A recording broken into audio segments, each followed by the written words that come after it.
Welcome to yet another episode of Dr. Doctor, the award-winning radio show and podcast featuring your physician host, Dr. Tom McGovern. And Dr. Chris Stroud. And Dr. Andrew Mullally, where we are here talking about your favorite medical stuff from a Catholic perspective. And we're brought to you in large part by the generous underwriting of our friends at CMF Curo. Check them out at mycatholichealthcare.org. You can live your faith in your healthcare with CMF Curo. Today, all three of us co-hosts are in studio, and we will be interviewing our very own Bishop Kevin Rhoades about medical fatalism. No, I think that Andrew made up this term. He wanted to see how long we would go with this before he said April Fools to us, but it's not April Fools yet. So I had to look it up. So fatalism in the Merriam-Webster dictionary is defined as the belief that events are fixed in advance so that human beings are powerless to change them.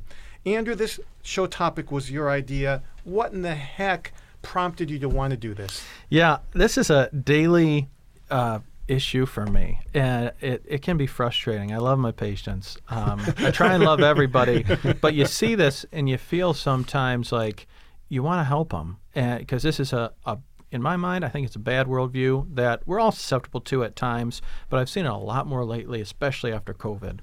And it's generally this overarching apathy to health and recommendations in the name of a faux submission to divine providence.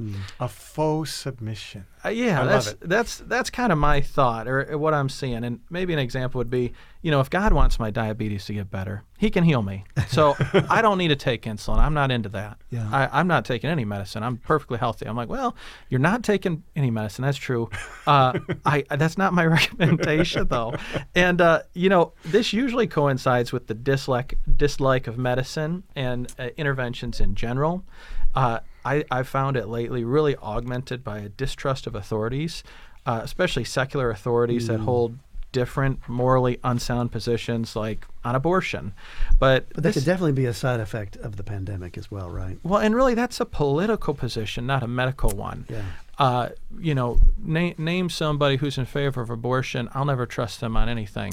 Well, I trust them to stop at a red light, even though they like abortion. I think that's terrible. I've had patients tell me, I will never trust the government again, and whatever that means with blood pressure pills or shots or what have you. Sure. And it's a distrust of a specific situation that gets transposed to the general and really all medical care, we're painting with a wide brush, and we all do that, but I feel like COVID made this worse. And honestly, I don't blame patients because there was a lot of problems with COVID, the recommendations, the messaging, the honesty. Sure. We all saw those problems. I think it'll be interesting to hear Bishop Rhoades, is this the same thing as sort of a Presbyterian predestination? Right. Is it sort of is it a medical version of predestination? I don't have to exercise. I don't have to take my blood pressure pills. If God wants to cure me, he will. So I'll jump off this building and he'll catch me if he wants to. Well, but there's sometimes where this is reasonable. So yesterday I operated on a 100-year-old woman's cancer on her nose. It was big and it was ugly. But the question is, sometimes it is reasonable not to do something. Yes. Right. That's not being fatalistic. That's being reasonable. Right. So it's not like this is a black and white issue. That's and right. We don't want to present it as that. Just because your doctor says you can treat this doesn't mean you should treat it. Well, and that's one of the things that I want to ask Bishop about is this whole idea of burden, low burden, high burden. We have an obligation to some extent to take care of our bodies. We're body soul composite. To what extent are we obliged to take care of ourselves? To what extent is it optional, especially if it's really burdensome, like skin cancer surgery? That's pretty burdensome for a 100-year-old. So there's a decision to be made there. I think of the cute little story, and I won't bore our listeners with the details, but, it's the guy who keeps passing up rescue because he says God will send an angel. Right. And eventually he's on his roof in a flood, and the water's rising, and he, waves away the helicopter to rescue him. And then when he gets to heaven, God says, why didn't you take the help that I sent you? Or he says to God, why didn't you send me help? And he says, I sent you all these angels and you sent them away. In medicine, are we doing the same thing if we refuse care, saying God will cure me? Maybe he's trying to cure us through your hands. I don't know. Am I crazy here? Do you see this in your work, Chris? I do. Absolutely. I see this in fertility a lot. Couples will say, well, we're not pregnant. We're not going to do anything because if we were called to pregnancy or called to parenthood, God would just cure us of this. And I really struggle with that because I think, what if God's answer is, I operate on you and remove your endometriosis or repair your fallopian tubes and make you whole because you have a disease process, a case of dis-ease. There's something that's wrong. And if we right that wrong through the mechanisms and the technology and the knowledge that God has allowed us to obtain, is that just participating in his will? Or if we don't do that, is it getting in the way of his will? Right. We'll ask those questions to someone much, much smarter, like Bishop Kevin Rhoades. I looked and found a couple studies on medical fatalism. I guess Andrew didn't just make this up, but there was one example of research related to the pandemic, and it was called Fatalism, Beliefs, and Behaviors During the COVID-19 Pandemic.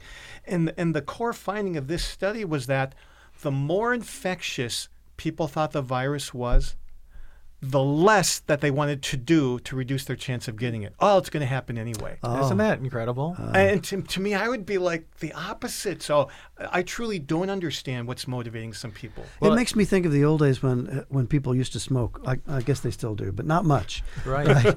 And I would say, you got to stop smoking. You're going to get lung cancer. And they would say, well, everybody's got to die of something. Yeah. Oh, yes, I have heard that. And I would always want to say, that's everybody who can still breathe says that. You are correct in that we're all suffering from a terminal disease. We're going to die, but we're not all going to die an ugly respiratory death. Yeah. So let's check that one off the list by not smoking and taking care of ourselves. Well, it makes me think about that learned helplessness. If you guys remember, there's like a classic study with they're shocking the poor dog. Yes. And they shock him and he jumps to the other side and it's safe over there. And they shock him there. And eventually, this is terrible. Sorry to that little dog. They don't do this anymore, I don't think. But they just keep shocking him, and they never turn it off. Yeah. He just lays down and takes it. And I think that might be part of the mentality here, where you feel like you are powerless to help yourself, lack of trust, lack of knowledge, lack of whatever. So you just give up and say, "What the heck? Who cares?" But I mean, it makes my job harder and a little more stressful too, because heck, I'm trying my best to help, bending over backwards, and I want to help, and you have the ability to improve yourself.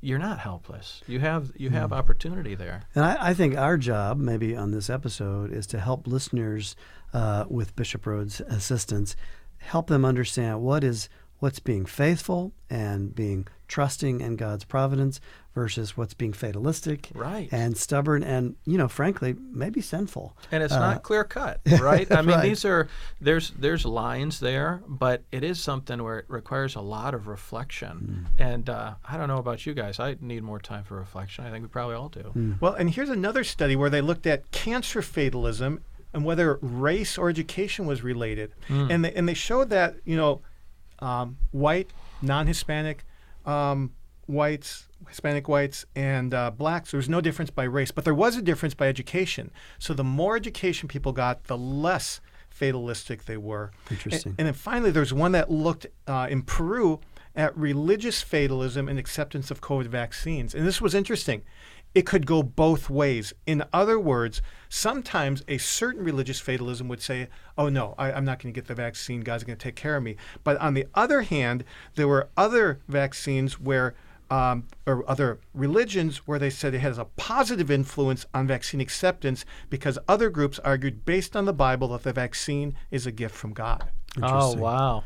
Yeah, it's so localized, whatever our mentality is. Yes. And you kind of see the herd mentality, but I guess to Chris's point, what are we obliged to do? I mean, I love the Catholic faith because we're not really judged on outcomes for most of the things we do. We're judged on what we do. Thank goodness. Right. And, yes. And so what are we obliged to do? And that's my big question. Yeah, could you say no to a treatment and you're not being fatalistic. You're just making an informed decision. Right. And those are different things, but they look similar. That's right. So figuring that out is going to be part of what I hope we help listeners do. So for our medical trivia question today, I thought of something that kind of borders on this subject, and the category is prescription fill rates.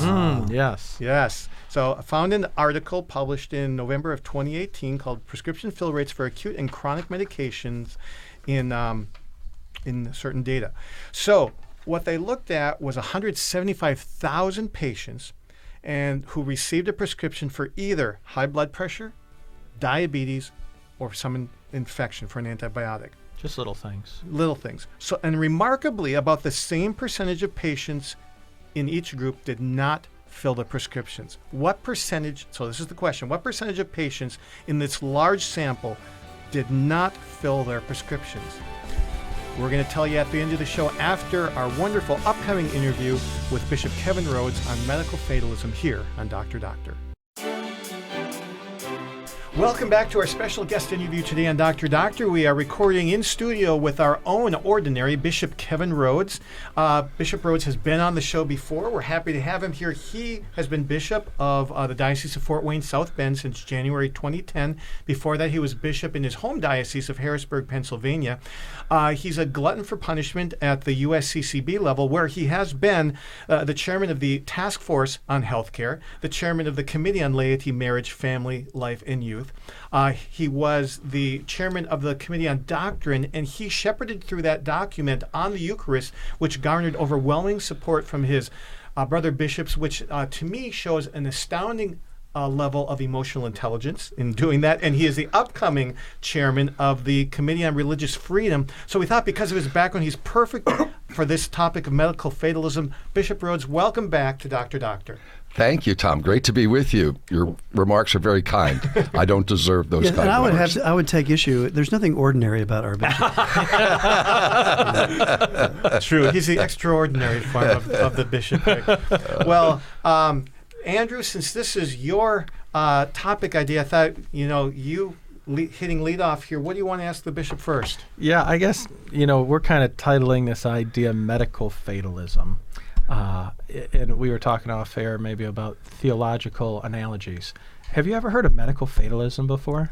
I had heard of it, but I'm really more familiar with how this is dealt with in philosophy and especially in theology, religious fatalism. But it's all connected. Okay. Well, so what is religious fatalism? It's the idea that that everything. That there's really no significance to our free will. In other words, that it kind of goes back to really the Greeks and the fates, and the idea, for example, that everything is predetermined by the gods. And you see this in not only pagan Greece and pagan Rome, but it resurfaces throughout history, even some strands of Christianity. But the Catholic Church has always rejected both fatalism and determinism. Determinism really is a denial of free will itself. But fatalism, I distinguish it a little bit, doesn't really deny free will itself, but denies its significance. Okay. So, I mean, it's easy to see, I think, how you could slip into this, but, simplistically, or maybe that's not true, but so what's the difference between, we will say God knows all. He sees time across the spectrum, knows the hairs on our head before we were born. You could see how you could go from that to, well, the end of the story is already written, so it doesn't matter what I do today. What's wrong with that thinking, you might say? All this is connected, and there have been a lot of theological debates over these issues. It really gets into the issue also of predestination and how we understand predestination, both biblically and in the church's tradition. But I think what's really important is you have to uphold the idea, yes, God is omniscient. He is all-knowing. And of course, within God, there is no time. So this is very hard for us because it's very much a mystery for us. But God knows the past, present, and future. And, we can speak of with God, the eternal now. So, yes, for example, God knows what our future decisions will be. Like, he knows what I'm going to be doing tomorrow. Now, you might say, well, Bishop, what if you change your mind? Well, God already knows that I'm going to change my mind. Now, some will then say, well, then that means we're not free. But that's not true. We still are free. God has given us. So you have to uphold human freedom in the midst of this. Just because God knows the future doesn't mean that we're not free. He just already knows what our choices will be.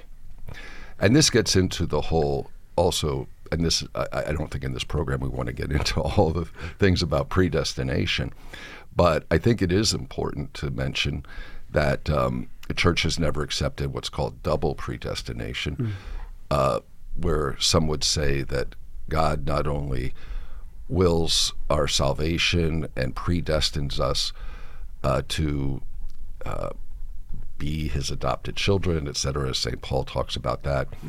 But there are some who say, well, God predestines us to hell. That is not, that would be considered a heresy by the church because, what kind of a God would we believe in that would be that cruel, So we believe as Catholics that there's a cooperation that we have, that God predestines us to glory. He predestines us, is going to give us the grace that we need, sufficient grace. But at the same time, he doesn't force us, that he has given us this gift of freedom, so we have to cooperate with his grace. So all of these issues are really connected. It's interesting. I appreciate the steeped philosophy and theology, the historical perspective that you're kind of bringing. That we've talked and thought about this for a long time related to salvation. I don't know if a lot of patients think about it in the same way related to their health, but it's very similar. Kind of the questions that come up, just the general idea that maybe I'm somewhat out of control of what may happen to me, or if things that have kind of been told to me before, if God wants me to die, I'm ready to go whenever he wants me. The corollary is I don't have to do any particular thing, especially if it seems ucky to me or I don't want it. First time that word's been announced on Dr. in 5 years. Thank you, Andrew. Yeah. So it's how should we think about this as it relates to our health? Great question. This gets into the whole notion of divine providence. Are we to trust in God's providential care for us? Yes, we do trust in God's providence. At the same time, that doesn't mean that we don't have any responsibility. In other words, God gave us human reason. He gave us, and he gives us the gifts of his grace. So it is very important that, especially when we look at moral decisions, including medical moral decisions, that we recognize, for example, God's, the commandments, that he has given us our human life as a gift, and we have a responsibility to take care of our life and our health. That is a moral responsibility. We can't just say, well, God's going to take care of it in some kind of a flippant manner when God has given us human reason. So we need, for example, if someone says, well, this is probably an extreme example, but the idea that, well, God's going to take care of me, but I'm going to live this unhealthy lifestyle. No, that's not God's will, because then we're not being good stewards. We're not owners of our own body. We're stewards of our body. We're stewards of God's creation, including our human bodies. Wait, so now that reminds me of something we heard a lot during the pandemic, and that was the use by pro-life people of a common slogan of pro-abortion people, and that is my body, my choice, with abortion or with COVID vaccines. And you just said our bodies are not our own. Would you elaborate on that? What does that really mean on a live day-to-day basis for people? Yeah. I mean, the way I look at it, that's a great question too, is to see that my body is a gift from God. And therefore, that gift, I have the freedom to accept and respect the gift, take care of my health. And that's not being selfish. It's being really respectful of God. Now, we have to be concerned not only with our own physical health, but that of others. Sure. I mean, you in the medical profession, I mean, that's your vocation. You're serving the health and well-being of your patients.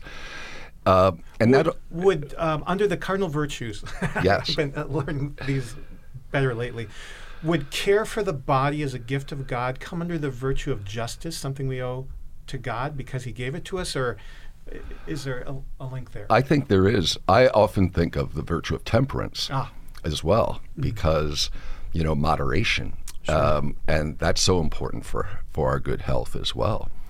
And I think, fatalism comes in here when someone thinks, well, that a medical fatalism that Andrew talked about, the problem with that is then there's no acceptance of moral responsibility. Well, I've noticed this doesn't come up with like my car payment. Like God's going to just take care of it. Right. I just have to go out there Thursday night. It'll be in the mailbox. I endorse it, send it in Friday. God's going to take care of the car payment. I don't see a lot of people espousing that worldview. But in medicine, it's so prolific where, it always impresses me because, as I said, I love all my patients, but a lot of times they don't want to do anything that it makes sense to me, and that's okay. But they keep coming back, and so I struggle sometimes to understand how much should I really encourage them from a perspective of like, we're stewards, right? Right.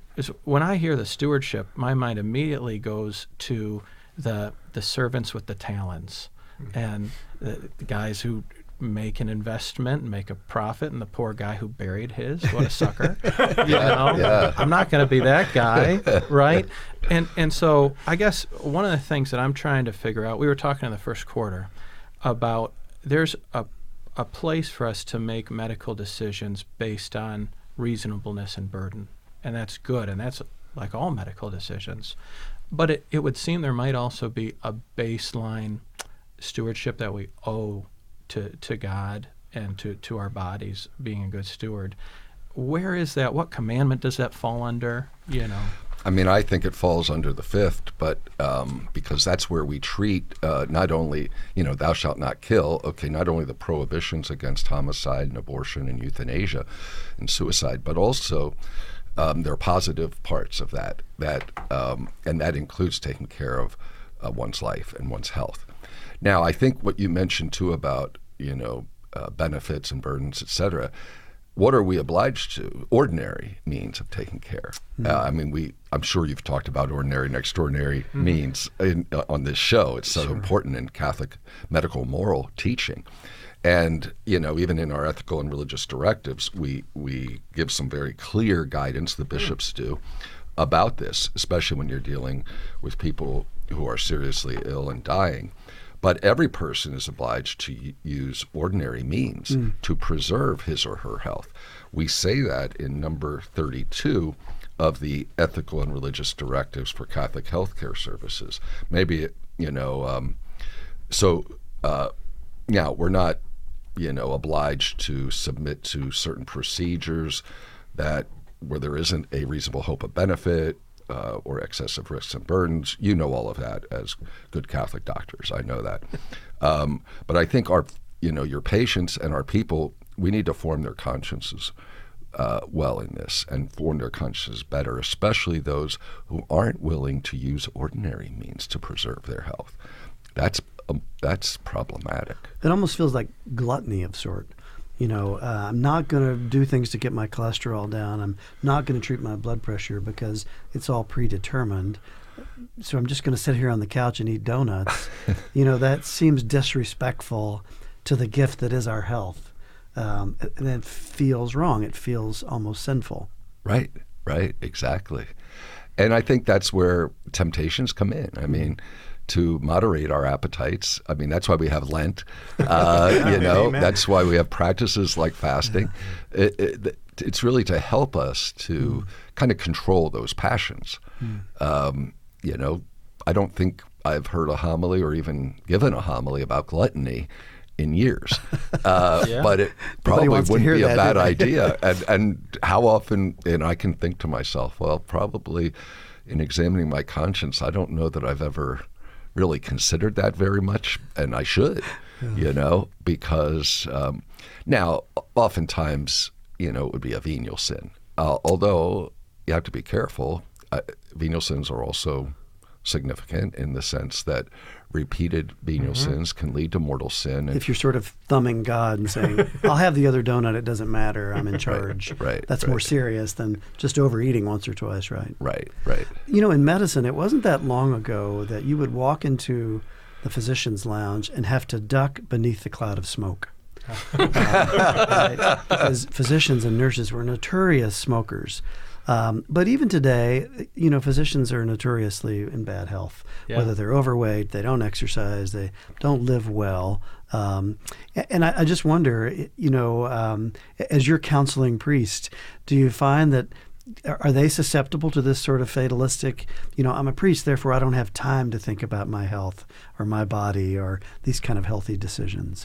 I don't think it's really something that they would consciously do. But I think maybe unconsciously or subconsciously, I can even think of myself, I know I should exercise more. I know that.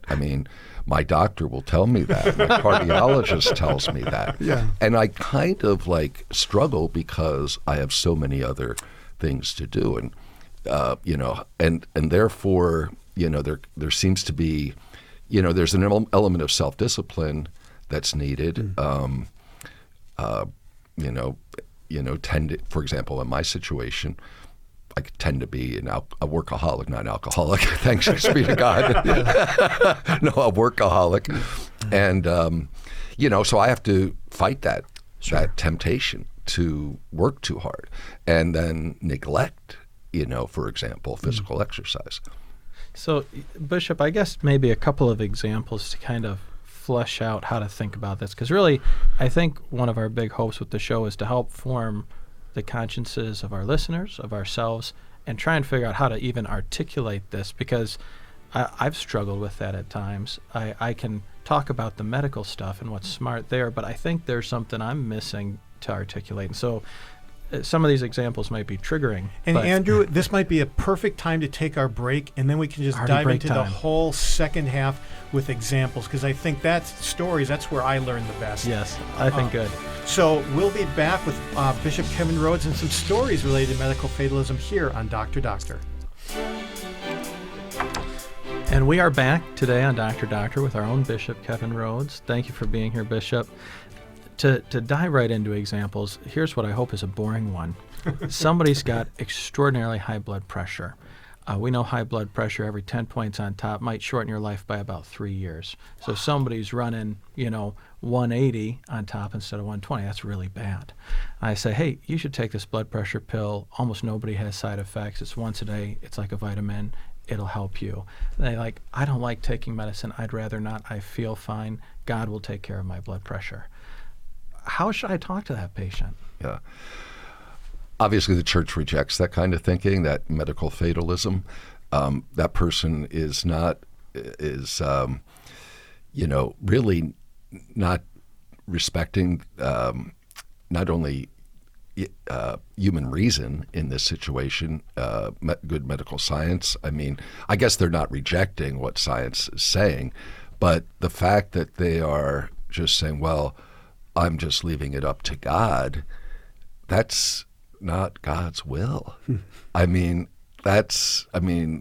Lord, it's very clear that we're called to, by the Lord to take care of our health. And I would say that's ordinary means.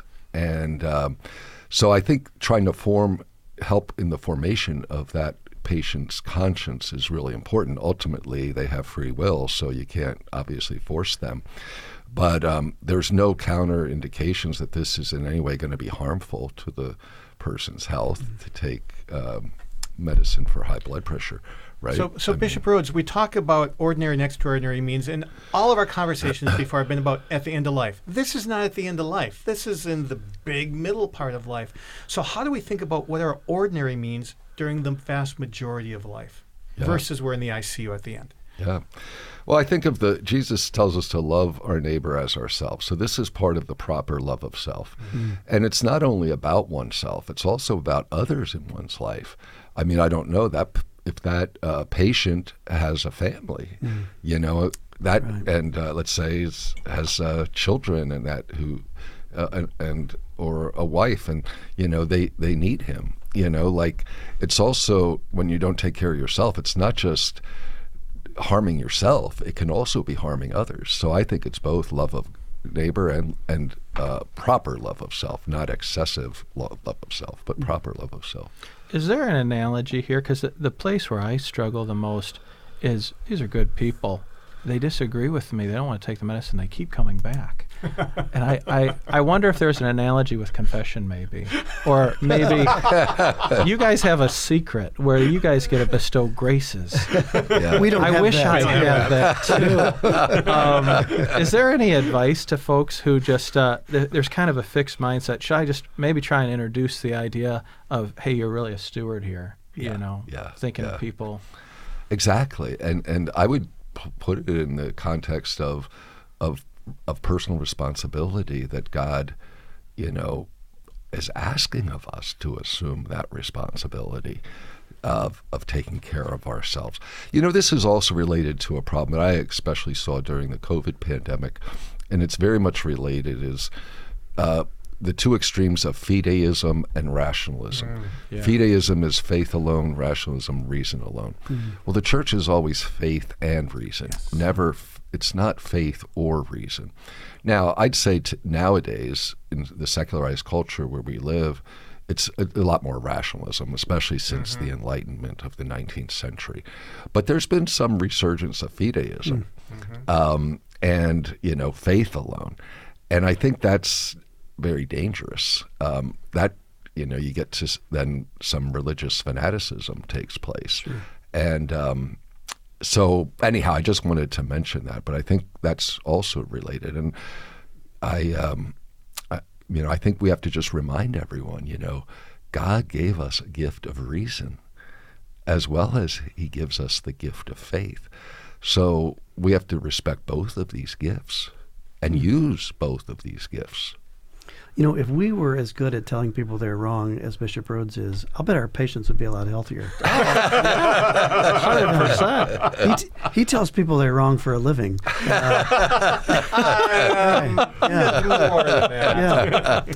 He's much more skilled at that. There's a gift there. But, a more specific example, and admittedly this could be somewhat triggering for listeners, but, a big part of my medical practice is recurrent pregnancy loss and miscarriage. And I'll see couples, and they're good, faithful couples, and they've had multiple losses. And I say, if we do some testing, there are very likely some interventions we could do that would at least reduce the probability, maybe dramatically, of you losing another child. And all we need to do is some testing and maybe, as I said, a simple intervention. And they will take what I think we would call maybe a fatalistic approach and say, if God wanted us to have a successful pregnancy, he would intervene. If I were to do that, it would be a sign of my lack of faith. So we're just going to keep trying. And there's a side of me that wants to say, you already have 4 children in heaven. Let's keep it at 4. Let's try to prevent that. But it's a very tough position because they think anyway that they're making the decision sort of on sound, faithful reasoning. But listening to you, it sounds like they're really not. Right. And I think because they are still, obviously you mentioned that they're still seeking pregnancy, but they're not using some basic ordinary means to accomplish that end. Again, presuming that there's no excessive burden, or anything like that in Sure. whatever procedure you're asking them to or suggesting that they undergo. I know a couple actually recently who struggled with infertility for a long time, and it didn't appear that they were going to ever be able to conceive. And but they continued to use, appropriate means, morally licit means, and they were able to conceive. And what joy there was! yes. And I was so happy.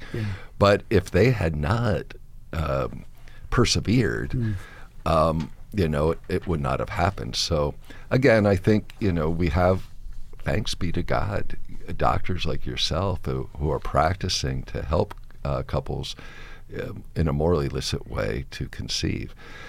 The question of it being morally obligatory is a challenging one. Sure. I mean, I don't think it's the same thing as what Andrew spoke about. But I'd have to think more about that. I think you're encouraging them is certainly the right thing to do. I certainly have encountered extreme examples, to your reference, where couples will say, we're going to stop trying because we feel like we're contributing to the death of a child because we have so many miscarriages. And while not theologically trained, I always want to sort of step back and pause and say, I just don't think that's sound reasoning. Right. We're designed to be pregnant. Man and woman come together for that purpose. There's more we can do before you just walk away. Right. But it is a tough space to enter with families. Yeah, I can imagine. Maybe another example, really trying to pin in this idea of ordinary means in midlife. Everybody knows with feeding tubes, you got to ask a couple people, what am I supposed to do? Yes. People don't think of that with, the example I'm thinking of is like the different cancer screenings we do.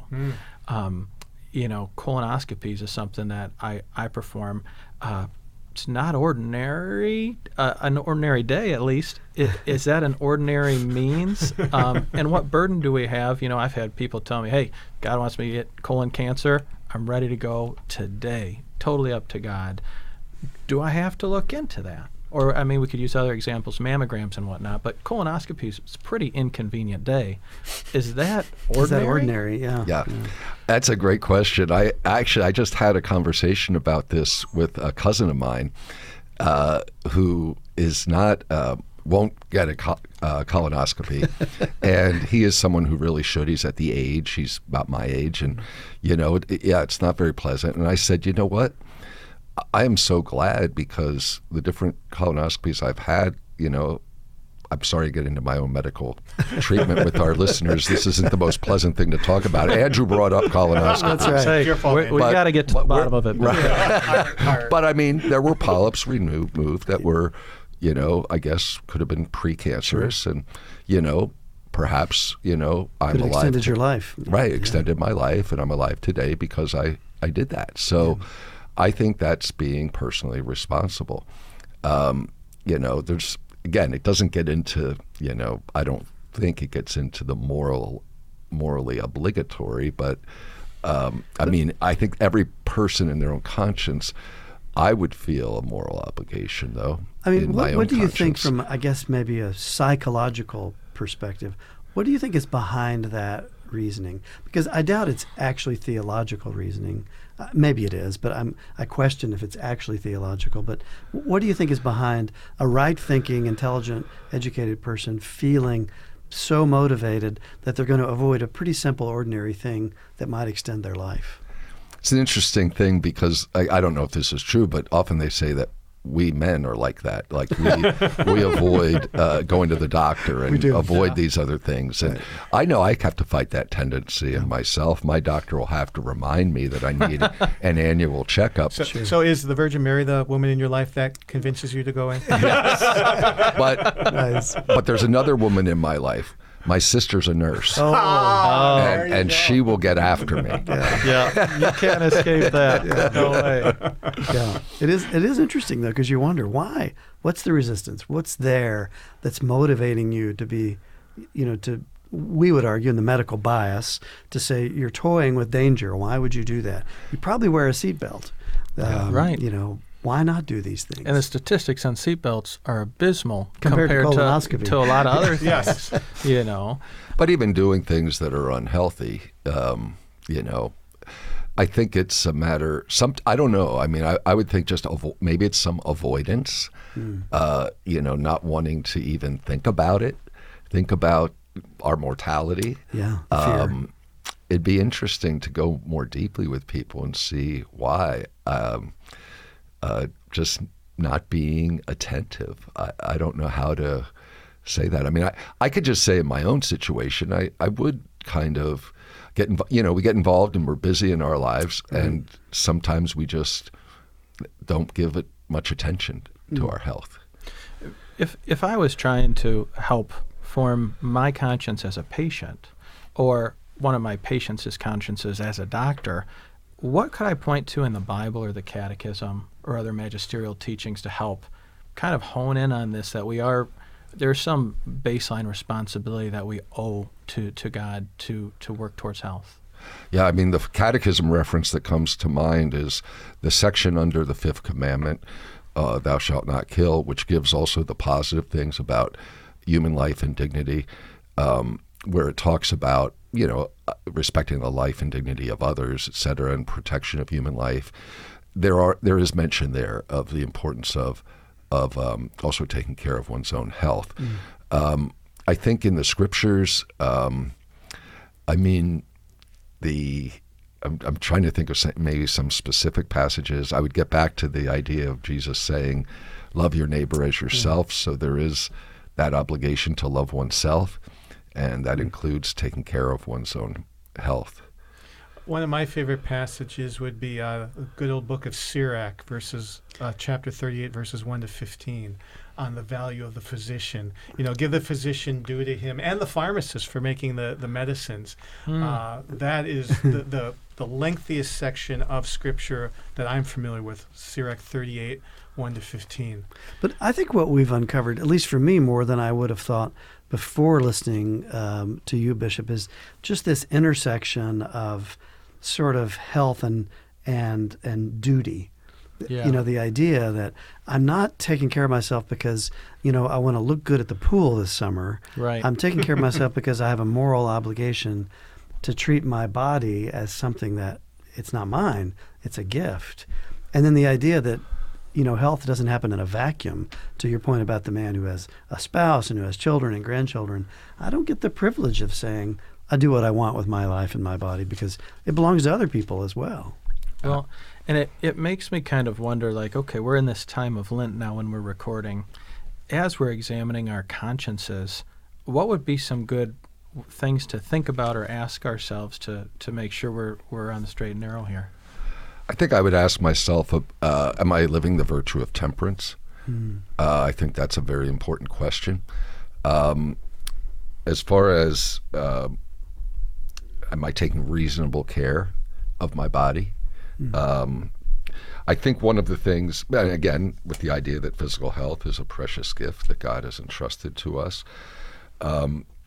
we have to avoid what the Catechism speaks of as the cult of the body, which is like the body's the most important thing. Sort of idolatry of the body. Yeah. Right. That sometimes happens with, wanting physical perfection, success at sports in an excessive degree, even to the point where one is actually damaging their body through excessive, things that can happen. So I did want to mention that. I think one should ask themselves, are there, do I abuse food? Do I, ask ourselves if we abuse alcohol or drugs, whatever it can be, because of the grave damage that can happen to one's health and one's life. So those are some of the questions I would ask in examination of conscience. So, Andrew, walking where angels fear to tread, I think that there's been in pediatrician care, family practice care, somewhat of a reduction in the typical childhood vaccines in the last several years. Is that true? Big time. And so I suspect there might be a question there for the bishop. Yeah, vaccines, talk about triggering words. You never get any of that. Oh, yeah. But vaccines obviously very triggering and how doctors deal with them. Knowing, assuming that our listeners have read that letter from the Vatican in 2005, how should we as faithful Catholics who appreciate science, how should we think about vaccines, especially when there's so many negative things about vaccines that are talked about by our friends.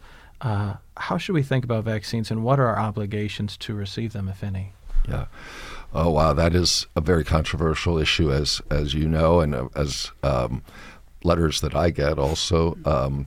But the bottom line is the Church has said that the vaccines that, the common vaccines that we're talking about for children, or even the COVID vaccine for that matter, are morally illicit. And there's a whole moral analysis that's been done by the best moral theologians, agreed upon by the Pope and the great majority of bishops. And so the Church has said this is morally illicit. So some people, though, refuse to accept that. And sometimes in my discussions with people with that opinion, it's very difficult because it's almost like reason is not being followed. And now, I'm not saying that there can't be some legitimate debate about certain vaccines, et cetera, but I think those that, there's, it gets back to the faith and reason issue again. But I think it's not only the protection, the protection of one's children, but also others, because by the non-use of vaccines, there can be greater spread of disease. So it's not only about oneself, but it's also about the common good and the health of others. Yeah, and we recently did the show on Cardinal George, may he rest in peace. I mean, he suffered from polio because he got it just a few years before the vaccine came out, and he suffered his whole life, and many other people did because of it.